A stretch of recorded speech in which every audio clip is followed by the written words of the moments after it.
Selamat berjumpa kembali pada kuliah karantina tumbuhan, dan pada kali ini kita akan mengambil pokok bahasan karantina tumbuhan dan pengendalian hama terpadu.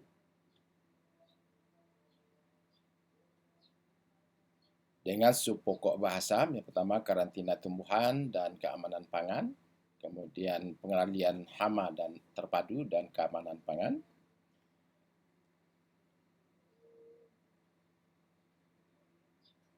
Sebagaimana kita sudah pelajari sebelumnya bahwa Undang-Undang 21 tahun 2019 di samping mengawasi masalah UPTK atau penggunaan tanaman, dia juga mengawasi masalah lain seperti pengawasan keamanan pangan dan mutu pangan.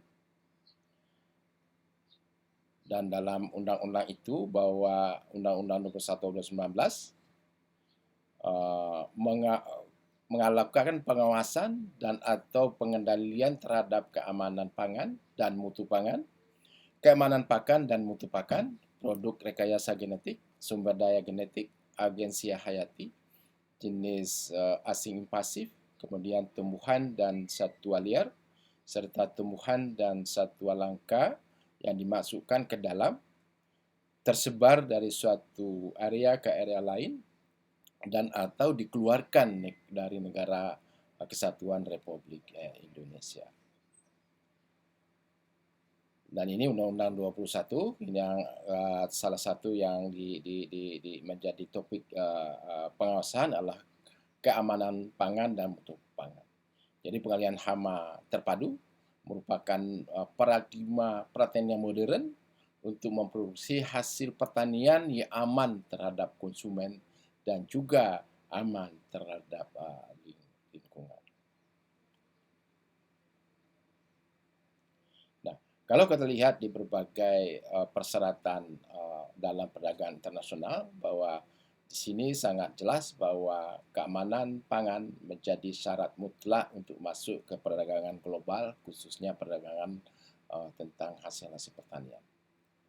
Nah, kondisi global saat ini jadi meningkatnya persyaratan terhadap status bebas OPT tertentu seperti phytosanitary, phytosanitary treatment dan pest free area.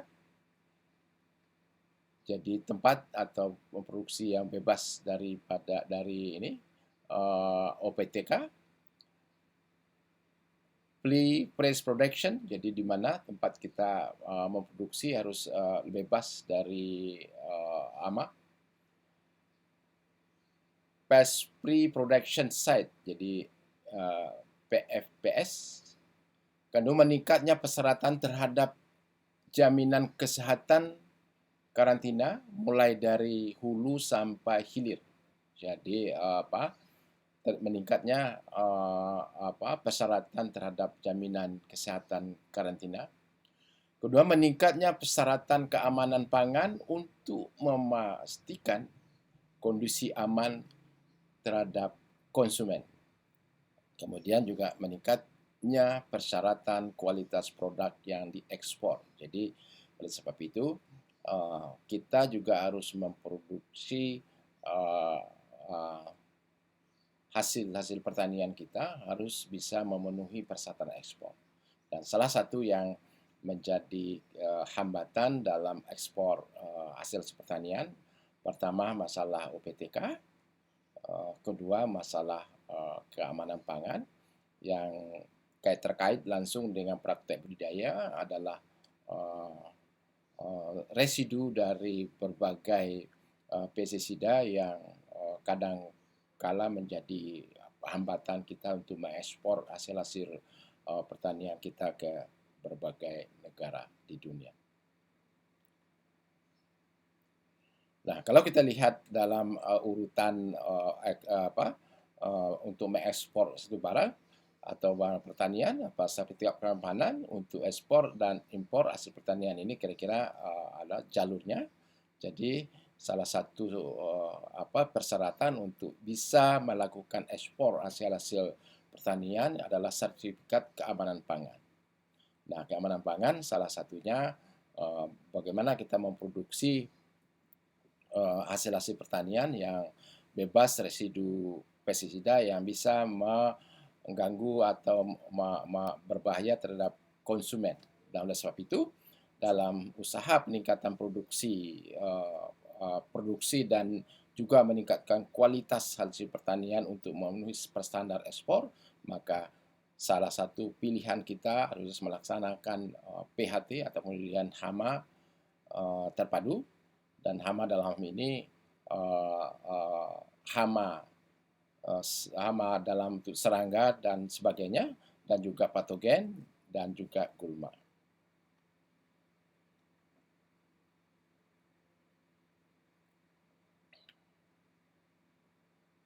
Nah, PHT atau PM, kalau bahasa Inggrisnya Integrated Pest Management, menjadi solusi untuk keamanan pangan pada pertanian modern. Nah, ini adalah salah satu persyaratan dari komoditas untuk yang kita ekspor, bahwa komoditas harus berasal dari sentra produksi yang menerapkan teknik budidaya yang baik dan benar, Good Agricultural Practice atau GAP, ya. Kemudian standar operasional, prosedur, SOP, serta penerapan pengalihan hama terpadu atau Integrated Pest Management. Jadi ke depan kita harus menjelaskan bahwa produksi pertanian yang kita kirim ke berbagai negara, dia mensyaratkan bahwa kita sudah menerapkan SOP pengalihan hama terpadu. Pemerintah Indonesia harus melakukan pengawasan dan pengaturan terhadap aplikasi bahan kimia dan melakukan pemeriksaan secara reguler terhadap pestisida untuk memenuhi persyaratan keamanan pangan. Dan sebab itu, penggunaan pestisida dalam PHT itu adalah alternatif dan juga menjadi menjadi syarat untuk bisa aplikasi pestisida. Kita harus mengawasi dengan ketat pada pestisida yang bagaimana yang boleh diaplikasikan, yang ramah terhadap lingkungan, juga seminimal mungkin mengotori hasil-hasil pertanian yang akan kita perdagangkan. Oleh sebab itu, semakin hari semakin meningkat kebutuhan hasil pertanian yang mempunyai kualitas tinggi, salah satunya adalah bebas terhadap kontaminasi bahan-bahan kimia, baik itu insektisida, fungisida, bakterisida, dan juga herbisida. Proses pengemasan harus dilakukan di dalam rumah kemas yang telah diregistrasi oleh pemerintah Indonesia. Jadi sampai pengemasannya juga harus kita atur SOP-nya sampai makanannya atau produk pangan itu akan tercemar oleh bahan-bahan yang tidak diinginkan, yang akan mengakibatkan produksi itu akan ditolak pada pasar internasional. Kemasan digunakan harus baru dan bersih dan memenuhi standar keamanan pangan. Ini syarat-syarat yang disampai dari produksinya di lapangan harus PHT, tidak boleh tercemar bahan kimia, dalam hal ini pestisida. Kemudian cara pengemasannya juga diatur agar keamanan pangan bisa dijamin sampai ke konsumen. Nah, kebutuhan sertifikat phytosanitary, ya, jadi phytosanitary sertifikat untuk ekspor hasil pertanian. Ini di sini buat bahwa persyaratan phytosanitary negara tujuan ekspor. Komoditas yang telah kemas disertai label identitas komoditas, packing house, dan ekspor. Kedua, komoditas yang disimpan sebelum pengiriman harus disimpan di tempat penyimpanan yang bersih dan bebas dari investasi kontaminasi OPT dan juga cemaran lainnya, ya termasuk tadi bahan-bahan kimia berbahaya. Pemeriksaan kesehatan oleh petugas karantina untuk memastikan seluruh komoditas bebas OPT dan persyaratan phytosanitary lainnya, termasuk keamanan pangan, dan serta disertai phytosanitary certificate dengan menambahkan informasi yang disepakati dalam additional deklarasi. Jadi ada tambahan yang perlu kita declare dalam suatu pangan. Pengiriman menggunakan alat angkut yang aman dari investasi dan kontaminasi OPT dan cemaran lainnya. Jadi sampai alat angkut juga harus dipastikan dia tidak akan terkontaminasi oleh OPTK dan juga cemaran-cemaran kimia lainnya.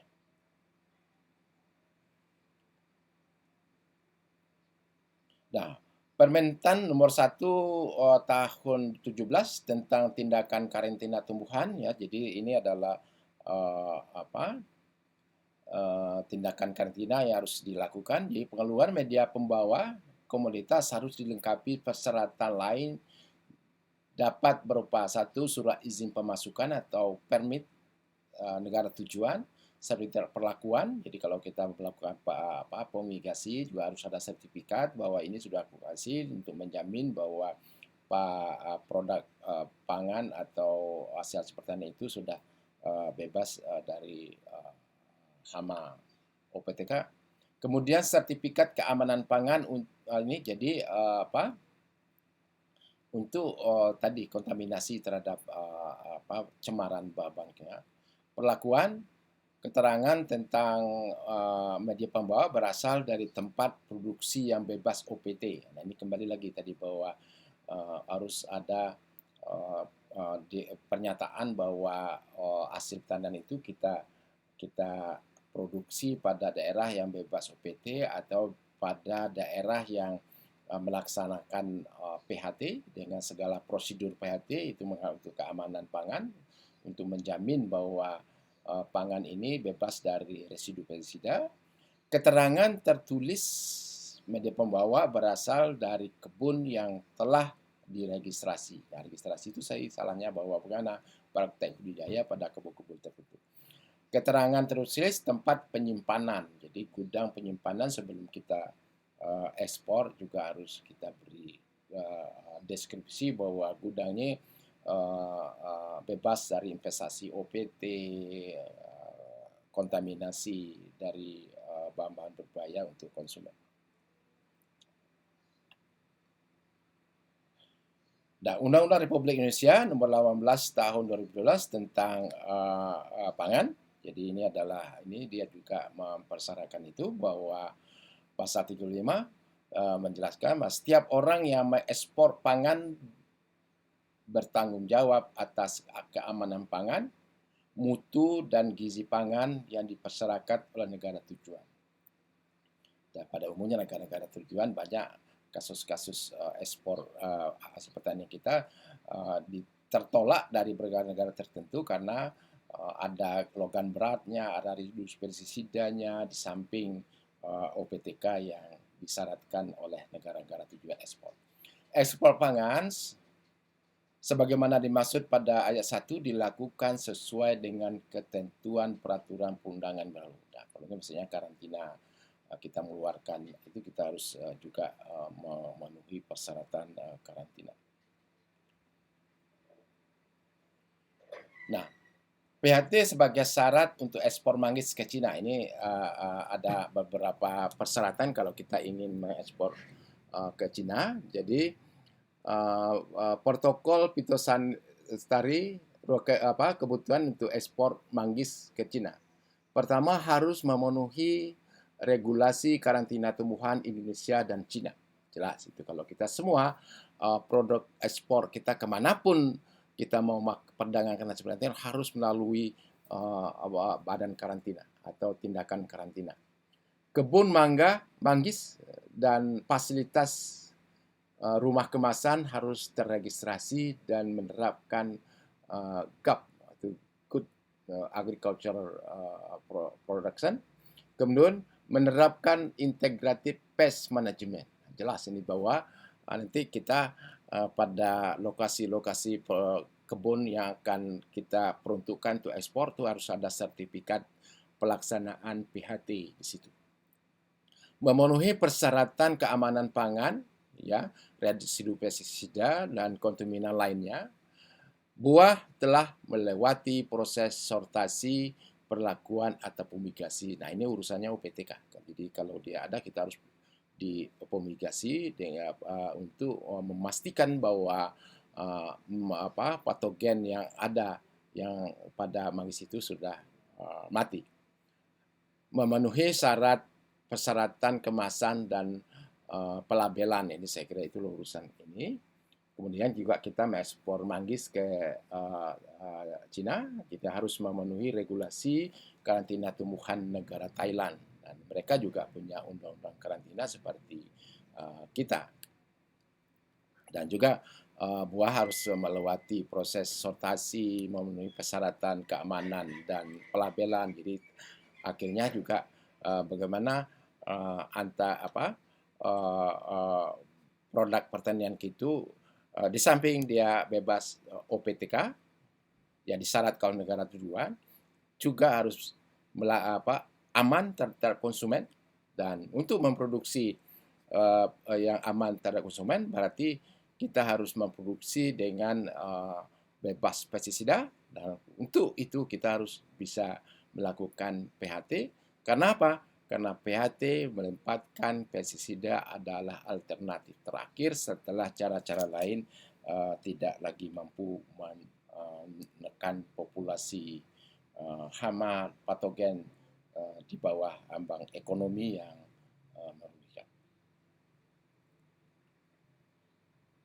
Nah, kalau kita lihat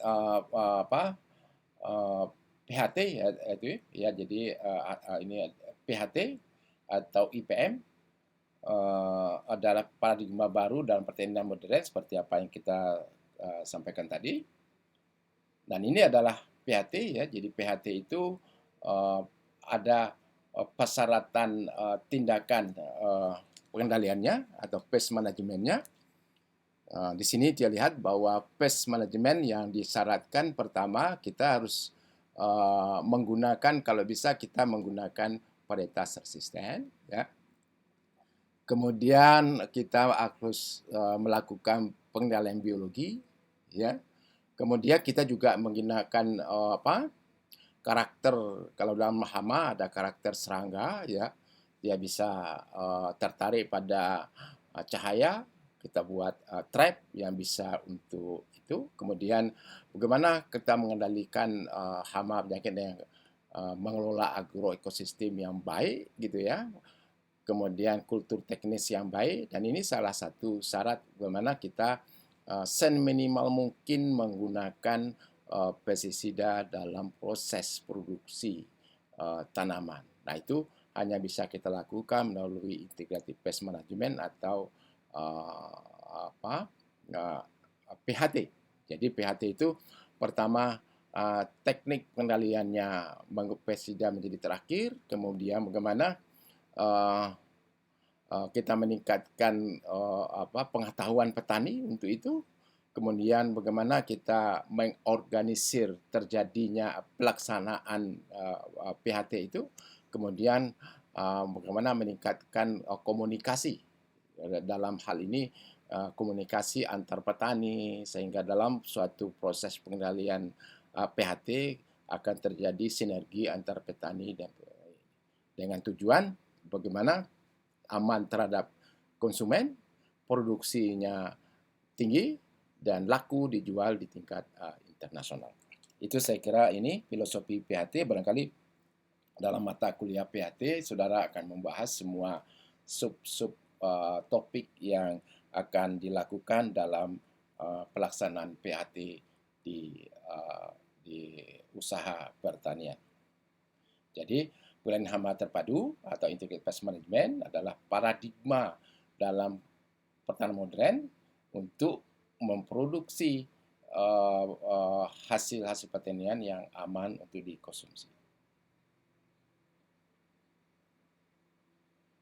Nah, Undang-Undang Republik Indonesia Nomor 12 Tahun 1992 tentang Sistem Budidaya Pertanian. Jadi kita sudah punya undang-undang yang melindungi bahwa kita harus melakukan pengendalian hama, penyakit dan gulma itu menggunakan sistem pengendalian hama terpadu.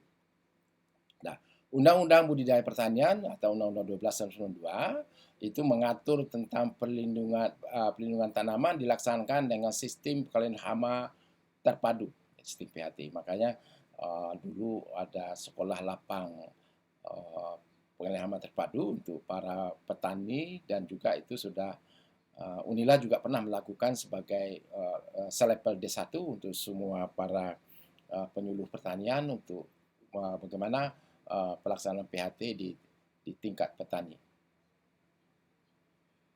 Jadi di sini jelas bahwa pelaksanaan perlindungan tanaman menjadi tanggung jawab masyarakat, petani, dan pemerintah.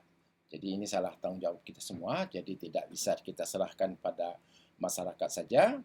Pemerintah harus punya kontribusi dalam hal bagaimana kita mengawasi pelaksanaan pengendalian hama terpadu, dan kita punya penyuluh-penyuluh pertanian melalui Dinas Pertanian. Kita bisa meningkatkan bagaimana pengetahuan petani tentang PHT, sehingga paradigma petani bahwa pestisida itu pilihan pertama harus dibalik menjadi pilihan terakhir. Itu dengan budidaya tanaman sehat. Nah, kalau kita lihat definisi dari PHT itu sendiri, FAO 1924 bahwa sistem pengendalian hama dan penyakit yang dikombinasikan satu atau lebih cara pengendalian yang kompatibel untuk menekan populasi atau tingkat kerusakan OPT di bawah tingkat merugikan secara ekonomi dengan mempertimbangkan kelestarian alam. Jadi di samping untuk konsumen, kita juga harus melihat cemaran akibat tindak mali itu terhadap lingkungan. Kemudian di IPB lebih diinikan bahwa ada satu pelatihan, dan ini kita kutip, sistem pengendalian hama dan penyakit yang dimaksimumkan mengendalikan pengendalian alamiah dan cara bercocok tanam. Jadi jelas di sini bagaimana kita mengelola agroekosistem supaya perkembangan penyakit itu tidak terjadi, dan juga bisa menekan kerusakan terhadap kerusakan pada tanaman yang kita tanam. Pengendalian kimia dilakukan hanya jika diperlukan dengan pertimbangan konsekuensi ekonomi, sosial, dan budaya. Jadi di sini kembali lagi bahwa pengendalian kimia itu harus dilakukan dengan sebijaksana mungkin dengan mempertimbangkan ekonomi, sosial, dan budaya masyarakat.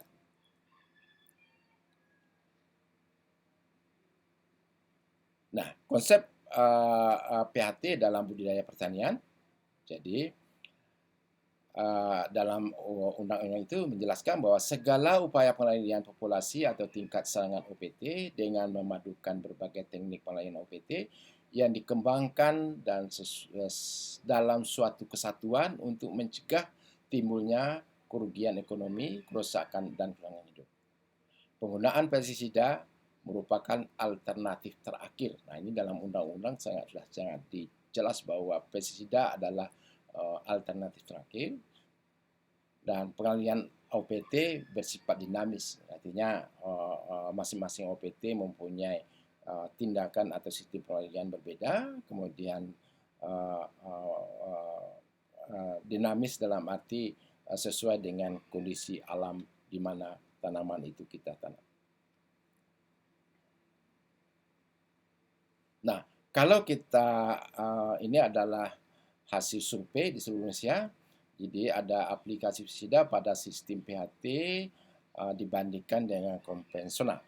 Ini kelihatan bahwa hasil pelatihan petani kentang SLPHT, ini kentang ya, di seluruh Indonesia, ini jelas bahwa pemakaian pestisida di PHT 1,9 liter per hektar. Sedangkan pada titik konvensional, ya, petani yang biasa melakukan 7 14,6 liter. Jadi tidak ada sepersepuluhnya. Frekuensi, kalau di PHT 1,2 kali per musim. Sedangkan di petani 10,3 kali per musim. Bagaimana fungisida? Fungisida pada PHT hanya 4,9 kg per hektar. Dan petani 25,8 kg per hektar. Frekuensi pada PHT itu 2,9 kali, sedangkan pada petani biasa 11,6 kali dalam satu musim tanam.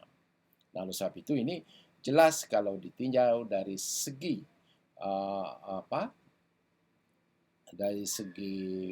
penggunaan pestisida, PHT tidak sampai 1/10 dibandingkan yang konvensional. Dan ini akan berbanding lurus terhadap residu pestisida yang tertinggal dalam hasil pertanian yang akan membahayakan konsumen dengan tingkat keamanan pangan yang sangat rendah pada praktek secara konvensional. Oleh sebab itu, tidak salah kalau bagaimana ke depan kita harus menggunakan sistem PHT dalam budidaya pertanian untuk meningkatkan mutu pangan.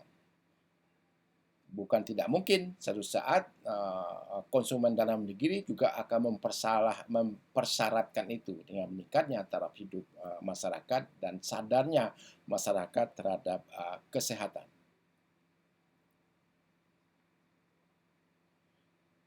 Nah, ini adalah tindakan pengendalian hama terpadu. Tadi sudah saya jelaskan sedikit bahwa pada tanaman terpadu ini, alternatif pertama itu kita harus menggunakan varietas tahan. Jadi bagaimana varietas tahan kita gunakan, karena yang varietas tahan itu sangat aman terhadap lingkungan hama karena dia secara genetik tanaman itu bisa resisten terhadap hama penyakit. Kemudian kultural ini adalah kultur budidaya. Jadi bagaimana kita melakukan pertanian yang aman, sehat dan juga aman terhadap hama dan penyakit, bisa dengan rotasi, bisa dengan tumpang sari, dengan pemberian nutrisi yang seimbang dan sebagainya. Kemudian secara biologi, bagaimana kita bisa biologi dalam arti ini dibedakan ya, biologi untuk hama, bagaimana kita menggunakan musuh hama alami, bagaimana predator dan sebagainya. Kemudian untuk hama juga behavioral, jadi tingkah bagaimana kita menggunakan karakter atau sifat dari suatu hama, dalam ini serangga, yang kita gunakan untuk mengendalikan dia. Ada yang banyak kita kenal, dia ada trap ya, pakai lampu sinar tertentu dia akan datang, kemudian kita trap, kita gunakan untuk mematikan hama serangga. Kemudian mekanikal atau fisikal, jadi gimana kita melakukan pengendalian dengan fisikal, dengan melakukan tindakan yang bisa mematikan serangga. Dan pada umumnya ini pada yang lebih jelas contohnya pada hama tikus misalnya, kita bisa menggunakan bagaimana perburuan tikus untuk bisa mematikan tikus untuk tidak menjadi lebih parah. Kalau mikrobial ini lebih, tadi saya bilang dia di sini ini mikrobial ini lebih ke arah agensia hayati, artinya bagaimana kita menggunakan mikroorganisme, bagaimana kita meningkatkan biodiversitas pada rhizosfer yang akan menghasilkan tanaman yang lebih tahan, lebih sehat dan juga aman terhadap konsumen. Nah, chemical ini adalah produk kimia, ini adalah terakhir yang apabila paisas resisten, secara kultural juga nggak bisa, dengan biologi juga nggak bisa, behavioral nggak bisa, fisik dan mekanikal dan fisik nggak bisa, kemudian agensi hati nggak bisa juga, dan kimia ini harus kita lakukan dengan mempertimbangkan ekonomi, sosial, budaya, dan juga tadi keamanan pangan yang ini. Oleh sebab itu, kalau kita bicara kimia, kita harus memilihkan pestisida yang benar-benar bisa ramah terhadap lingkungan. Dan itu sudah diatur juga dalam berbagai peraturan yang dikeluarkan untuk memberi izin terhadap peredaran pestisida di Indonesia. Nah, ini kalau kita kembali lagi bahwa ada WTO ya, sanitary dan phytosanitary, jadi karena tumbuhan dan keamanan pangan. Jadi di sini jelas bahwa WTO ya mengakui hak setiap negara melindungi kesehatan manusia, hewan, tumbuhan melalui peraturan-peraturan yang dibuat secara ilmiah. Jadi kita mau menghambat orang mengekspor barang ke Indonesia dengan syarat bahwa kita bebas suatu penyakit, baik OPTK, penyakit hewan ikan, dan kita harus menunjukkan data ilmiah berdasarkan kaji ilmiah, memang dengan analisis resiko yang benar bahwa Indonesia ternyata bebas terhadap katakanlah Myclostrus oeilei atau patogen penyakit hawar daun karet. Nah, oleh sebab itu kita bisa menghambat orang mengirimkan produk yang berhubungan dengan karet ke Indonesia. Dan ini juga kasus itu ke yang lain. Nah, dua kelompok peraturan WTO yang menjadi persyaratan-persyaratan perdagangan dunia, pertama keamanan pangan, dan yang lagi kita bahas ini, kemudian karantina, khususnya karantina pangan, itu urusan dengan OPTK yang kita sudah bahas beberapa kali kuliah sebelumnya.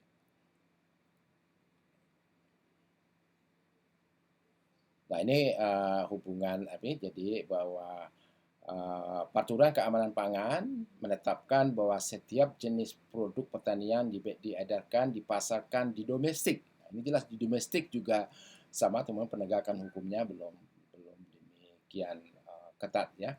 Harus aman bagi kesehatan, bebas dari cemaran biologi. Nah, biologi itu adalah jamur, virus dan bakteri. Kemudian cemaran kimia, antibiotik, residu pestisida dan sebagainya. Untuk membuktikan keamanan pangan setiap produk pertanian diperdagangkan harus disertai sertifikat sanitary. Nah, ini sebenarnya seharusnya di domestik juga harus sudah kita lakukan, tapi sampai sekarang kita belum melakukan secara bersistem untuk pangan-pangan yang kita jual secara lokal. Ini ada karantina keamanan pangan. Kasus-kasus penolakan, ini kasus-kasus penolakan pengenaan denda terhadap produk pertanian Indonesia di luar negeri sering terjadi karena melanggar persyaratan keamanan pangan. Contoh nih, kakao dan lada dan jamur Indonesia terkena automatic detection di USA. Jadi kakao dan lada itu ada jamur yang kita produksi di ini terkena automatic detection WA, artinya mengandung sejenis bahan berbahaya atau OPTK. Kemudian vanili Bali mengandung merkuri, ditolak di USA. Merkuri ini adalah salah satu bahan fungisida ya. Jadi mungkin di Bali praktek pengendalian hama dan penyakit itu menggunakan fungisida yang mengandung merkuri. Kemudian paprika tak dapat masuk ke Thailand ini karena tidak memenuhi persyaratan keamanan pangan di sana. Rambutan dan mangga tak masuk ke pasar Eropa. Biji mete ditolak di Eropa karena residu pestisida, dan banyak lagi kasus-kasus kita tidak bisa memasarkan hasil pertanian di luar negeri karena OPTK dan juga phytosanitary tadi yang saya katakan berhubungan dengan keamanan pangan. Kemudian Aturan Pemerintah Republik Indonesia Nomor 6 Tahun 95 tentang pelindungan tanaman pangan tanaman. Ini jelas bahwa pencegahan masuk OPTK ke dalam dan tersebarnya dari suatu area ke area lain di luar Republik ini itu adalah melalui tindakan karantina. Jadi itu salah satu penegasan lagi terhadap pentingnya karantina dalam urusan perdagangan hasil-hasil pertanian.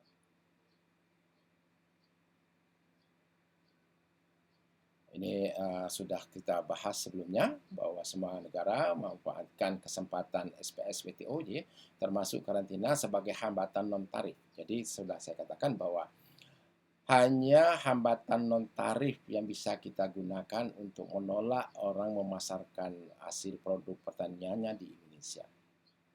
Kalau tarif berhubungan dengan efisiensi produksi, kita tidak bisa menghambat negara lain untuk bisa memasarkan produk ini. Karantina tumbuhan bertujuan mencegah masuknya dan tersebarnya OPT karantina dari luar negeri ke wilayah DKI, dan ini sudah kuliah sebelumnya sudah kita pelajari. Dan dari satu area ke area lain di wilayah DKI. Dengan alasan tersebut, suatu negara dapat melarang masuknya produk pertanian untuk atau media pembawa OPTK tersebut. Nah, ini saya kira itu yang tadi sudah hambatan non tarif seperti apa yang saya sampaikan tadi. Nah, ini karantina dan pelindungan tanaman juga, bahwa alasan ini sudah kita bahas. Jadi alasan penetapan OPTK, ini penetapan OPTK dan pelarangan masuk komoditi pertanian harus dilakukan dengan bukti dan hasil penelitian ilmiah, terutama ilmu hama, penyakit tumbuhan, gulma, dan ilmu lingkungan. Kemudian standar kriteria dan metode penetapan OPTK, itu analisis risiko OPT, analisis daerah bebas OPT telah ditetapkan secara internasional dan harus kita. Jadi ada standarnya untuk menetapkan organisme itu OPTK, karena ada lembaga internasional yang mengatur, yaitu International Plant Protection Convention, itu adalah PPC, yang membuatkan standar-standar untuk bisa, dan itu diakui oleh seluruh negara WTO.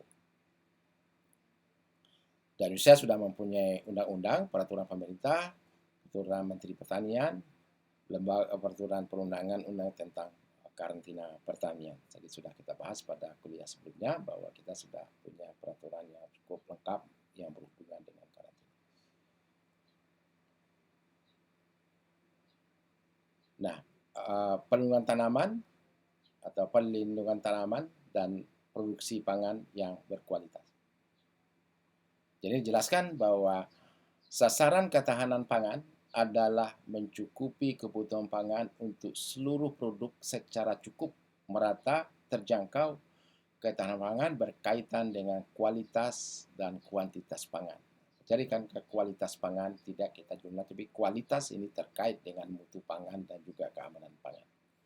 Serampangan OPT di pertanian rata-rata menurunkan produksi 30%. 30% itu suatu luasan pertanian yang ini 30% itu sangat signifikan. Dan produksi hasil dan pada tahap pasca panen penurunan mencapai 20%. Jadi setelah pasca panen bisa juga, ini kita juga belajar hama penyakit pasca panen juga berkontribusi menurunkan hasil panen yang kita peroleh dari lapangan.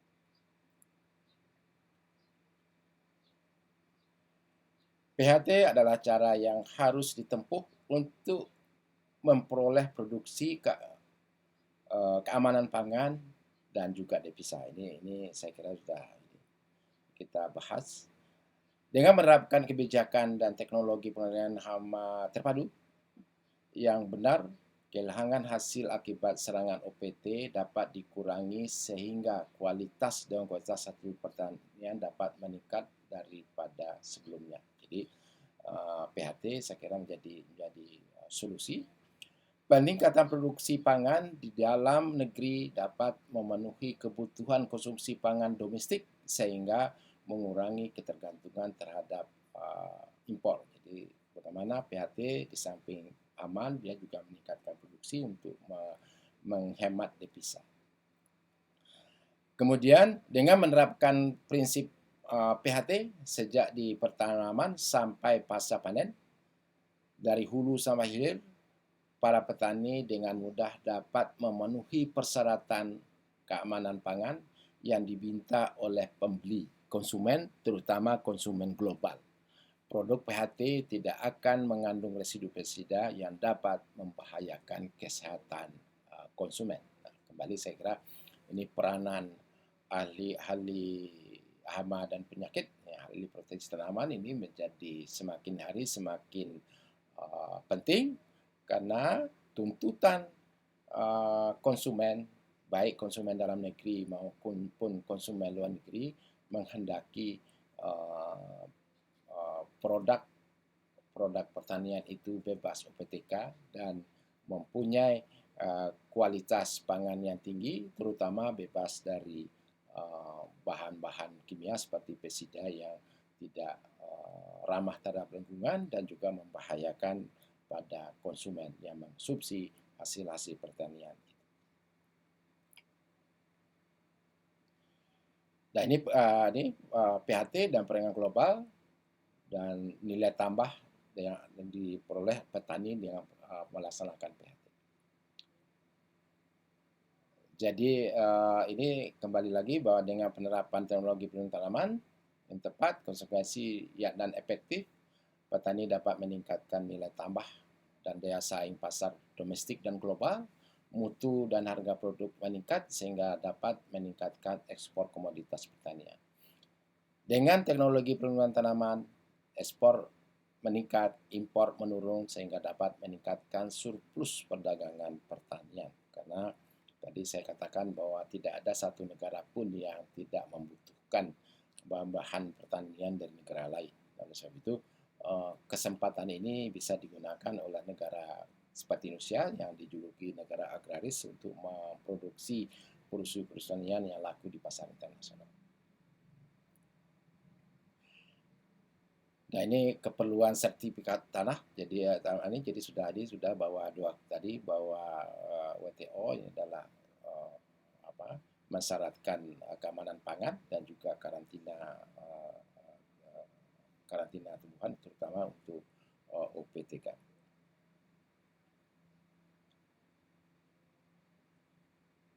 Ya, ada permasalahan ini saya kira ini sudah saya sampaikan tadi, masalah penolakan hasil pertanian kita di berbagai negara. Yang hambatan notaris juga sudah saya sampaikan.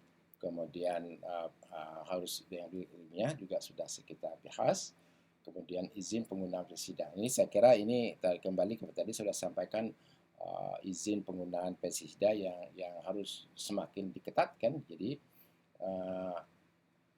Indonesia sudah memiliki peraturan perundang-undangan, mekanisme pendaftaran dan perizinan dan kelembagaan serta pengawasan pestisida sejak tahun 1970. Jadi Departemen Pertanian saat itu atau Kementerian Pertanian pada saat ini dalam hal ini Menteri Pertanian telah ditunjuk sebagai otoritas koordinator untuk mendaftarkan semua jenis pestisida. Jadi tidak ada pestisida yang beredar yang tidak terdaftar oleh dan itu diawasi secara ketat gitu ya, termasuk digunakan di sektor pertanian dan lainnya, kesehatan juga masuk industri. Semua peraturan, standar dan prosedur pendaftaran dan perizinan pestisida mengikuti kebiasaan internasional. Persyaratan untuk pestisida terdaftar sangat berat dan rumit dan memerlukan banyak dukungan penelitian seperti penelitian efikasi, resistensi, resurgensi, toksikologi dan ekotoksikologi pestisida. Jadi pestisida yang kita izinkan beredar harus aman terhadap lingkungan, kemudian darurat efektif terhadap hamanya, kemudian tidak boleh menginduksi terjadinya resurgensi dan resistensi dari hama sasaran dan ini banyak sekali yang harus dipersyaratkan. Ini adalah persyaratan pestisida yang bisa kita gunakan di Indonesia. Pertama, toksisitas bagi manusia rendah. Ini terkait dengan keamanan pangan. Tidak membahayakan lingkungan hidup. Macam lingkungan. Efektif mematikan OPT sasaran. Jadi efikasi ya. Tidak mematikan musuh alami dan organisme pengganggu manfaat lainnya. Jadi dia harus selektif mungkin ya. Nah, kemudian kualitas terjamin dan stabil. Dan ini saya kira persyaratan pestisida yang harus bisa kita edarkan di Indonesia untuk mendukung pelaksanaan PHT dalam rangka memproduksi pangan yang aman terhadap konsumen. Nah, itu kuliah kita pada hari ini, dan mudah-mudahan saudara bisa mengikuti, dan saya sudah mengirimkan lewat PPT-nya pada P-Class, sehingga saudara bisa mempelajari lebih detail pada PPT tersebut. Terima kasih. Assalamualaikum warahmatullahi wabarakatuh.